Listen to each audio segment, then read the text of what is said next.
عیدگاہ کے مفتی حضرت مولانا عبدالسلام صاحب تشریف لائے، ہم ان کو اس آمد پہ خوش آمدید کہتے ہیں۔ اللہ سے دعا ہے اللہ پاک حضرت کے علم میں، عمر میں، مال جان صحت میں برکت نصیب فرمائے۔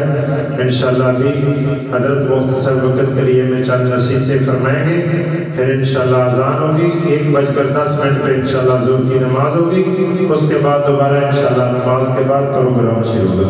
تمام بھائی تسلی سے تشریف رکھیں۔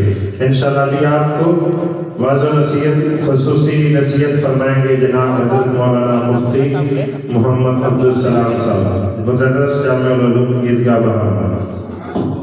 ماشاءاللہ۔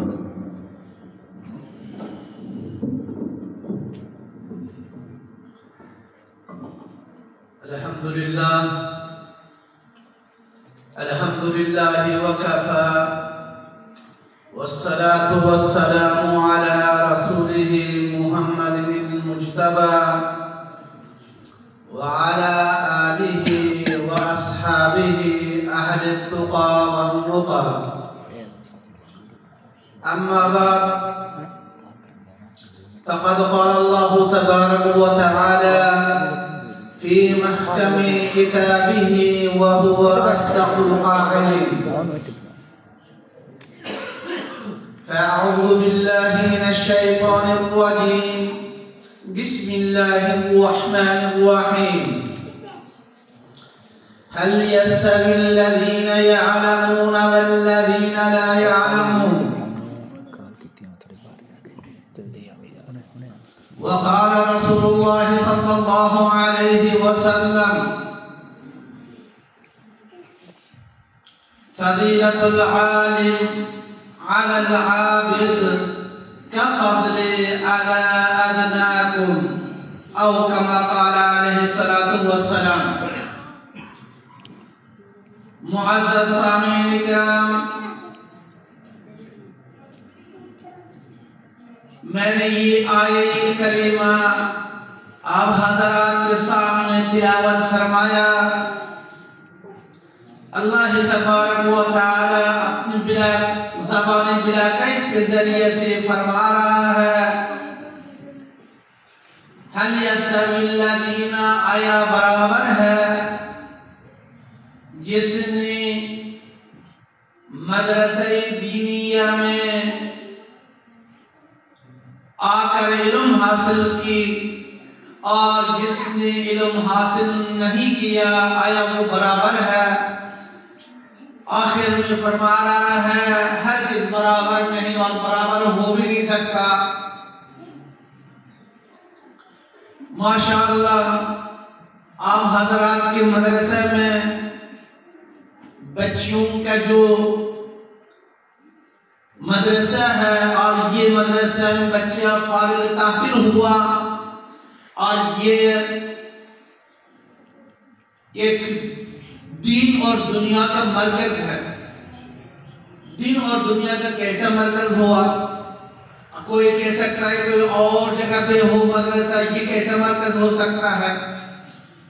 چونکہ یہاں بچیوں کا مدرسہ ہے اور بچی ذات جو ہے کل وہ صاحب اولاد ہوگے اور وہ اپنے نیا نوتولد بچے کو دین سکھائے گا اور وہ آگے دین سکھائے گا، اور اس بنا پر یہ لڑکوں کے مدرسہ کے مقابلہ میں بچیوں کے مدرسہ ہے، مدرسۃ البنات ہے، یہ زیادہ وجہ ترجیح اور قابل فضیلت ہے۔